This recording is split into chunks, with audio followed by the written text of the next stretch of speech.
నమస్తే welcome to our channel. పుట్టపర్తిలో AMCA ప్రాజెక్ట్ను శంకుస్థాపన చేసినటువంటి నారా లోకేష్ వైసీపీ పైన కొన్ని కీలక కామెంట్స్ చేశారు. వాళ్ళది ఫ్యాక్షన్ బ్యాక్గ్రౌండ్ అయితే మనది ఫైబర్ జెట్ బ్యాక్గ్రౌండ్ అని, వాళ్ళది క్రిమినల్ బ్యాక్గ్రౌండ్ అయితే మనది కియా బ్యాక్గ్రౌండ్ అంటూ నారా లోకేష్ చేసినటువంటి కామెంట్స్ని ఏ విధంగా చూడాలి తెలుసుకునే ప్రయత్నం చేద్దాం. దీన్ని విశ్లేషించడానికి మనతో పాటుగా ఉన్నారు టీడీపీ రాష్ట్ర అధికార ప్రతినిధి అప్పసాని రాజేష్ గారు. నమస్తే సార్. నమస్కారం సార్, ఈ మధ్య కాలంలో పలు శంకుస్థాపన కార్యక్రమాల్లో కానివ్వండి, లేదు అంటే భూమి పూజ కార్యక్రమాల్లో కానివ్వండి, మరీ ముఖ్యంగా వైసీపీని ఉద్దేశించి లోకేష్ గారు కొన్ని కీలక కామెంట్స్ చేస్తూ ఉన్నారు, మనం చూస్తూ ఉన్నాం కూడా. మరి ఇటువంటి నేపథ్యంలోనే అటు వాళ్ళది ఫ్యాక్షన్ బ్యాక్గ్రౌండ్ అయితే మనది ఫైబర్ జెట్ బ్యాక్గ్రౌండ్ అని, వాళ్ళది క్రిమినల్ బ్యాక్గ్రౌండ్ అయితే మనది కియా బ్యాక్గ్రౌండ్ అంటూ నారా లోకేష్ గారు చేసినటువంటి కామెంట్స్ పైన మీ అభిప్రాయం ఏంటి? ఇప్పుడు వాస్తవంగా ప్రజల చేత ప్రజల కోసం ఎంపిక కాబడ్డ ప్రభుత్వాలు ఆ ఎంపిక కావటానికి ఎన్నికలను ఎదుర్కొన్న సందర్భంలో ప్రజలకు ఇచ్చిన వాగ్దానాలు నిలుపుకునే దిశగా చేసే ప్రయత్నాలు, ఈ ప్రయత్నం సఫలీకృతం అయితే మళ్ళీ తిరిగి ప్రజలు పరిగణలోకి తీసుకుంటారు. సఫలీకృతం కాకుంటే ఎన్నికల్లో మాకు మాటలు చెప్పి పబ్బం గడుపుకున్నారు కానీ అవకాశం అధికారం దక్కిన తర్వాత మమ్మల్ని మోసం చేశారన్న అభిప్రాయం ప్రజలకు కలిగితే మళ్ళీ ఎన్నికల్లో ఓడిస్తారు. ఒక్కొక్కసారి అభివృద్ధి చేసిన ప్రత్యర్థులు చేసే విష ప్రచార ప్రభావంలో అభివృద్ధి కన్నా ఈ ప్రచార ప్రభావంతో ప్రజలు కూడా ఒక్కొక్కసారి చారిత్రకంగా తప్పుడు తీర్పులు ఇస్తారు. ఇవన్నీ ఈ విభజిత ఆంధ్రప్రదేశ్ రాష్ట్రంలో గడిచిన 3 ఎన్నికల్లోనే తేడతెల్లమైపోయినాయి. రాజధాని లేకుండా లోటు బడ్జెట్తో ఒక రాష్ట్ర ఏర్పాటు జరిగినప్పుడు ఈ రాష్ట్రానికి ఒక రాజధాని నిర్మాణం జరగాలన్నా, ఇవాళ విద్యా వైద్యం ఉపాధికి పక్క రాష్ట్రాల మీద ఆధారపడుతున్న ఈ రాష్ట్ర ప్రజలకి యువతకి మెరుగైన ఉపాధి అవకాశాలు కల్పించాలి అన్నా అనుభవజ్ఞుడైన చంద్రబాబు నాయుడు గారి వల్ల మాత్రమే అది సాధ్యం అని చెప్పి నమ్మిన రాష్ట్ర ప్రజలు 2014 ఎన్నికల్లో చంద్రబాబు నాయుడు గారిని ముఖ్యమంత్రిగా ఎన్నుకున్నారు. ఆ నమ్మకాన్ని నిలుపుకునే దిశగా ఆయన పాలన కూడా 2014-19 మధ్యకాలంలో రాష్ట్ర రాజధానికి ఒక రూపం ఇచ్చారు. పోలవరం ప్రాజెక్ట్ లాంటి ఇరిగేషన్ ప్రాజెక్టులు, వెలుగొండ ప్రాజెక్ట్ లాంటి ప్రాజెక్టులు, హంద్రినీవా, గాలేరు నగరి, ఇలా 5 సంవత్సరాల టెన్యూర్లో 68,000 కోట్ల రూపాయలు ఇరిగేషన్ రంగానికి, అంటే ఆన్ అండ్ యావరేజ్ ప్రతి సంవత్సరానికి 13,600 కోట్ల రూపాయల బడ్జెట్ కేటాయింపుతోటి ఇరిగేషన్ రంగాన్ని పరుగులెత్తించారు. దుర్భిక్ష రాయలసీమ ప్రాంతం, low density rainfall, second lowest rainfall after Jaisalmer, ఇట్లా రకరకాల వ్యాఖ్యలు చెప్పుకునేవాళ్ళు. ఫ్యాక్షన్ భూతం గుప్పిట రాయలసీమ కొట్టిమిట్టాడుతూ ఉంది. అక్కడ పెట్టుబడి పెట్టాలనుకునే పారిశ్రామికవేత్తలని, అక్కడ పనులు చేయాలనుకున్న కాంట్రాక్టర్లని అక్కడ ఫ్యాక్షనిస్టులు బెదిరించి దౌర్జన్యాలు చేస్తారు అనే నానుడి నుంచి ఆ ప్రాంతానికి అభివృద్ధిని పరిచయం చేశారు. ప్రతిష్టాత్మక కేంద్ర ప్రభుత్వ విద్యా సంస్థలు, ఐఐటి, ఐజర్, సెంట్రల్ యూనివర్సిటీ లాంటి సంస్థలు, ఉర్దూ యూనివర్సిటీ లాంటి సంస్థలని రాయలసీమ ప్రాంతంలో గ్రౌండింగ్ చేయించారు. ఇదే క్రమంలో అక్కడ రైతాంగాన్ని దృష్టిలో పెట్టుకొని 17 లక్షల ఎకరాలకి డ్రిప్ పరికరాలు ఇచ్చిన నేపథ్యం, ఇవన్నీ కళ్ళ ముందు అనుభవపూర్వకంగా కనిపిస్తున్నా సరే రాయలసీమ ప్రజలు నాడు జగన్మోహన్ రెడ్డి, ఆయన వ్యూహకర్తలు, ఆయన సోషల్ మీడియా, ఆయన సొంత మీడియాతో జరిగిన ప్రచార నేపథ్యంలో, జగన్మోహన్ రెడ్డికి ఇచ్చిన ఎలివేషన్ నేపథ్యంలో, చంద్రబాబు నాయుడు గారి వ్యక్తిత్వానికి పాల్పడ్డ నేపథ్యంలో కళ్ళ ముందు కనిపించే అభివృద్ధి కనిపిస్తున్నా, 200 రూపాయల పెన్షన్ 2,000 చేసిన, ఎస్సీ సప్లైని సక్రమంగా ఇంప్లిమెంట్ చేస్తూ ప్రతి గ్రామానికి సీసీ రోడ్ ఫార్మేషన్ చేసిన, లక్షలాది హౌసింగ్ స్కీమ్ ఇంప్లిమెంటేషన్ తోటి లక్షలాది మందికి ఇళ్ల నిర్మాణం చేయించిన, క్రమం తప్పని క్రెడిట్ క్యాంపులు కండక్ట్ చేసిన, ప్రభుత్వ ఉద్యోగులకు 43% ఫిట్మెంట్ ఇచ్చిన, 2 సార్లు డిఎస్సి కండక్ట్ చేసిన జగన్మోహన్ రెడ్డి ప్రచార ప్రభావం ముందు ఇవన్నీ ప్రజలు పరిగణలోకి తీసుకోలే. దాంతో జగన్మోహన్ రెడ్డికి అధికారం కట్టబెట్టారు. ఒక్కసారి అధికారం కట్టబెట్టిన తర్వాత 5 సంవత్సరాలు జగన్మోహన్ రెడ్డి పాలనా హయాం. ఆ రోజు ఆయన కూడా చాలా వాగ్దానాలు చేశాడు. యూనివర్సిటీల చుట్టూ, కాలేజీల చుట్టూ తిరిగాడు. యువతని యువబేరి అని చెప్పని సదస్సుల పేరిట వంచాడు. నాకు మెజార్టీ ఎంపీ సీట్లు ఇవ్వండి, కేంద్రంలో అధికారులు ఎవరున్నా వాళ్ళ మెడల నుంచి ప్రత్యేక హోదా సాధిస్తా అన్నాడు. ప్రత్యేక హోదా సాధన ద్వారా ప్రపంచవ్యాప్తంగా ఉన్న పెట్టుబడిదారులని ఇక్కడికి రప్పిస్తా అన్నాడు. 13 ఉమ్మడి జిల్లాలని 13 హైదరాబాద్కి అభివృద్ధి చేస్తా అన్నాడు. లక్షలాది ప్రభుత్వ ఉద్యోగులు భర్తీ చేస్తాడు. మెగా డిఎస్సి కండక్ట్ చేస్తాడు. ప్రభుత్వ ఉద్యోగులకి మెరుగైన పిఆర్సీ ఇస్తా, క్రమం నేర్పని డిఎల్ ఇస్తానన్నాడు. సిపిఎస్ వారిని రద్దు చేస్తానన్నాడు. ఇలా రకరకాల వాగ్దానాలతోటి మాట తప్పని మడం తెప్పని వంశస్థుడిగా తనకు ఒక వ్యక్తిగతంగా ఒక ఎలివేషన్ ఇచ్చుకుంటూ ప్రజల నమ్మకాన్ని చొరకొని 2019 ఎన్నికల్లో అతను కూడా ఊహించని స్థాయి మెజార్టీతో అతని అధికారంలోకి వచ్చాడు. 14-19లో చంద్రబాబును చూశారు, 19-24లో జగన్మోహన్ రెడ్డిని చూశారు. ఒక్కసారి పాలకుడిగా బాధ్యతలు చేపట్టిన తర్వాత ప్రత్యేక హోదా అతిగతి లేదు, పారిశ్రామిక పెట్టుబడులు రప్పించడం అతిగతి లేదు, లక్షలాది ప్రభుత్వోద్యోగాల భర్తీ గాలికి పోయింది, మెగా డిఎస్సి నిర్వహణ ఎడిపోయిందో తెలియదు. చంద్రబాబు నాయుడు గారు 2014లో 43% ఫిట్మెంట్ ఉద్యోగులకు ఇస్తే జగన్మోహన్ రెడ్డి దాన్ని 23% కుదించాడు. 5 సంవత్సరాల టెన్యూర్లో ఒక్క డిఏ లేదు. చంద్రబాబు నాయుడు గారి హయాంలో 200లో ఉన్న పెన్షన్ 2000 చేస్తే జగన్మోహన్ రెడ్డి 2000ని 3000 చేయడానికి 5 సంవత్సరాల కాలం తీసుకున్నాడు. CC road formations, SC sub plan implementation, creative క్యాంపుల గాలికి పోయినాయి. ఎస్సీ సబ్ ప్లాన్ ఇంప్లిమెంటేషన్ గాలికి పోయింది.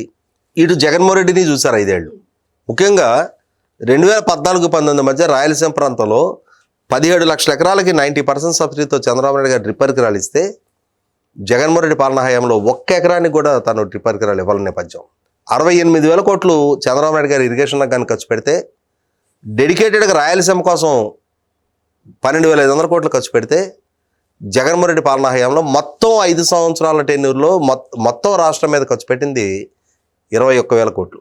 అందులో రాయలసీమ కోసం ఖర్చు పెట్టింది 2,500 కోట్లు. సో ఇక్కడ అభివృద్ధి చేసింది ఎవరు, చెయ్యింది ఎవరు, ఎవరు ఏం వాగ్దానాలు చేశారు, ఏం నిలుపుకోలేదు అనేది ప్రజలకు ఒక స్పష్టత ఉంది. ఇటువంటి క్రమంలో 2023 జనవరి 27 లోకేష్ ప్రారంభించిన యువగళం పాదయాత్ర 5 సంవత్సరాల జగన్మోహన్ రెడ్డి పాలనా హయాంలో వలసలు లేని ఉపాధి కల్పిస్తానని చెప్పిన వాగ్దానం గాలికి పోయి వలసల మీద ఆధారపడే స్థితిలో రాష్ట్ర యువత ఒక రకమైన నైరాశ్యానికి గురవుతున్న నేపథ్యంలో, తమ బిడ్డల భవిష్యత్తు కళ్ళ ముందు అగమగోచరంగా కనిపిస్తున్న నేపథ్యంలో ఆ కుటుంబ సభ్యులు కూడా ఒక రకమైన నైరాశ్యానికి గురవుతున్న నేపథ్యంలో యువత పెడదోరని పట్టకూడదు అనే ఉద్దేశంతో వాళ్ళలో మనోధైర్యం నింపుతా మళ్ళీ తిరిగి తాము కనుక అధికారంలోకి వస్తే, తమను అధికారంలోకి రప్పిస్తే రాబోయే 5 సంవత్సరాల టెన్యూర్ అంటే 24-29 మధ్యకాలంలో 20 లక్షల ఉద్యోగ కల్పన చేస్తాం. ప్రభుత్వ రంగంలో కానీ ప్రైవేట్ రంగంలో కానీ మమ్మల్ని నమ్మండి, ఆశీర్వదించండి. 14-19 మధ్యకాలంలో ఈ పరిశ్రమలు తెచ్చాము, ఇంతమందికి ఉపాధి కల్పన చేశాం అని ప్రత్యక్షంగా ప్రజలకు వివరిస్తూ తన హయాంలో వచ్చిన తమ ద్వారా ఛానలైజ్ అయ్యి ఇన్వెస్ట్ అయిన సంస్థల్ని ప్రజలకు పరిచయం చేస్తూ లోకేష్ ద్వారా జరిగిన పాదయాత్ర నేపథ్యంలో తిరిగి యువత కనుక చంద్రబాబు నాయుడు గారు వెనక ర్యాలీ అయ్యారు అని అంటే వాళ్ళ కుటుంబ సభ్యులు కూడా ర్యాలీ అవుతారు ఆటోమేటిక్గా. దాంతో 2019లో 52 స్థానాల్లో 49 స్థానాలు జగన్మోహన్ రెడ్డికి తగ్గితే, అదే 2024లో అదే రాయలసీమలో 7 స్థానాలకు జగన్మోహన్ రెడ్డిని పరిచయం చేస్తూ 45 స్థానాలు ఎన్డీఏ కూటమి కట్టబెట్టారు. ఎన్డీఏ కూటమి కూడా మరి తాము చేసిన వాగ్దానాన్ని నిలుపుకుంటూ గడిచిన 23 నెలల 2 రోజుల పాలనా హయాంలో ఇప్పటికీ సుమారుగా 21 లక్షల కోట్ల రూపాయల పారిశ్రామిక ఒప్పందాలు ఖరారు చేసుకున్నారు. తద్వారా సుమారుగా 23 లక్షల మందికి ఉపాధి కల్పన దిశగా ప్రభుత్వం అడుగులేస్తూ ఉంది. 20 లక్షల మందికి ఉపాధి కల్పిస్తామంటేనే ప్రజలు కూటమిని నమ్మి వాళ్ళు వెనక నడిచారు. ఇవాళ 23 నెలల పాలనలో 23 లక్షల మందికి ఉపాధి కల్పన దిశగా ప్రభుత్వ పరంగా దేశంలోనే హైయెస్ట్, దేశవ్యాప్తంగా జరిగిన పెట్టుబడి ప్రతిపాదనలో 25.3% రాష్ట్ర ప్రభుత్వం దక్కించుకోగలిగింది. రాష్ట్ర బ్రాండింగ్ని ప్రమోట్ చేశారు. ఎటు చూసినా నిర్మాణ రంగం పుంజుకుంటా ఉంది.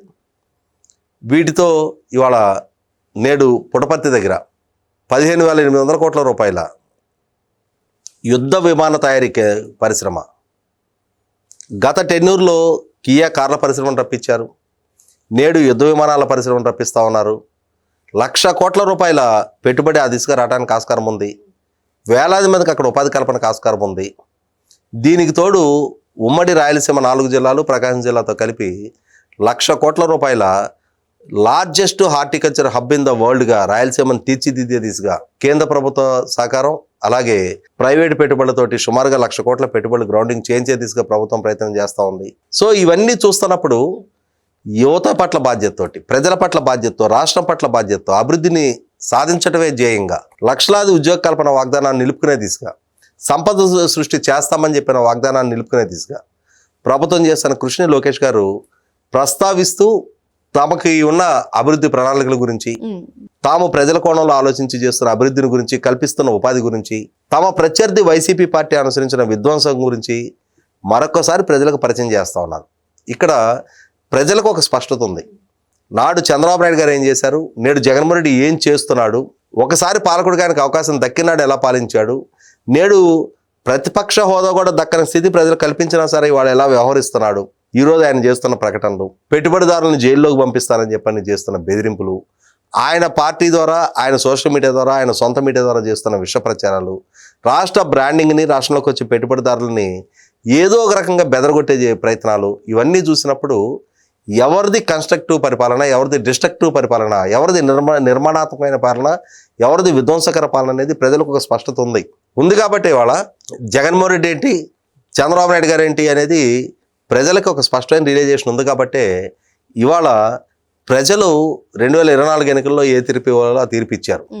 అయితే ఇక్కడ చంద్రబాబు నాయుడు గారైనా, లోకేష్ గారైనా, పవన్ కళ్యాణ్ గారైనా, భారతీయ జనతా పార్టీ అయినా సరే 2014-19 మధ్య నాటి అనుభవాలను గుర్తులో ఉంచుకొని నాడు చేసిన మంచి కన్నా జరిగిన విష ప్రచార ప్రభావంతో 2019లో జగన్మోహన్ రెడ్డికి అధికారం కట్టబెట్టిన నేపథ్యంలో ఈరోజు కూడా అదే same old strategy Jaganmohan Reddy ద్వారా అమలు జరుగుతున్న నేపథ్యంలో ఎలా అయినా సరే రాష్ట్ర బ్రాండింగ్ని దెబ్బతీయాలి, రాష్ట్రంలోకి పారిశ్రామిక పెట్టుబడులు రాకుండా చేయాలి, చంద్రబాబు నాయుడు గారిని ఒక డిఫాల్టర్గా చిత్రీకరించాలి, తద్వారా మళ్ళీ తిరిగి 2029 ఎన్నికల్లో తనకు లబ్ధి చేకూర్చుకోవాలని చెప్పి చేస్తున్న జగన్మోహన్ రెడ్డి ప్రచార నేపథ్యంలో ఇవాళ కూటమిలో ఉన్న నాయకులు మొత్తం కూడా తాము చేస్తున్న అభివృద్ధిని పదే పదే ప్రజలకు వివరించి చెప్పే ప్రయత్నం చేస్తూ ఉన్నారు.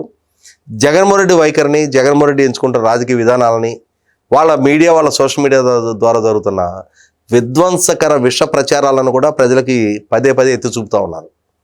ఒకసారి పాలకుడిగా జగన్మోహన్ రెడ్డి అనుభవాన్ని చూసిన తర్వాత, ఆయన సామర్థ్యం, ఆయన పాలనా దక్షత ప్రజలకు పరిచయం అయిన తర్వాత, ఆయన మాట నిలుపుకొని రక్షణ ప్రజలకు తెలిసిపోయిన తర్వాత ఇంకా నన్ను మళ్ళీ పరిగణలోకి తీసుకుంటారని జగన్మోహన్ రెడ్డి తన రాజకీయ విధానాలు మార్పు చేయించుకోకుండా కేవలం ఈ డిస్ట్రక్టివ్ విధానాలతోటే ప్రభుత్వాన్ని అప్రతిష్ట పాలు చేయాలి, అభివృద్ధిని అడ్డుకోవాలనే ఒక లక్ష్యంతో ఆయన చేస్తున్న ప్రయత్నాలని ప్రజలు మళ్ళీ పరిగణలోకి తీసుకోరు. కాబట్టే ఇవాళ లోకేష్ గారు కూడా మీది ఫ్యాక్షన్ నేపథ్యం, మాది ఫైటర్ జెట్ నేపథ్యం, మీది క్రిమినల్ నేపథ్యం, మాది కియా నేపథ్యం అని చెప్పని వ్యాఖ్య చేశారు అని అంటే ఎస్ 100% వాస్తవం. ఆ ప్రజల పట్ల, ఆ ప్రాంత యువత పట్ల, ఆ ప్రాంత అభివృద్ధి పట్ల, అక్కడ ప్రజల యోగక్షేమాల పట్ల, వాళ్ళ జీవన ప్రమాణాలు మెరుగుపరచడం పట్ల పాలకులకు ఒక విజన్ ఉంది కాబట్టి అదే అంశాన్ని ప్రస్తావిస్తూ లోకేష్ గారు కూడా ఈ స్టేట్మెంట్ ఇవ్వడం జరిగింది. మరో అంశంతో మళ్ళీ కలుద్దాం. Thank you sir.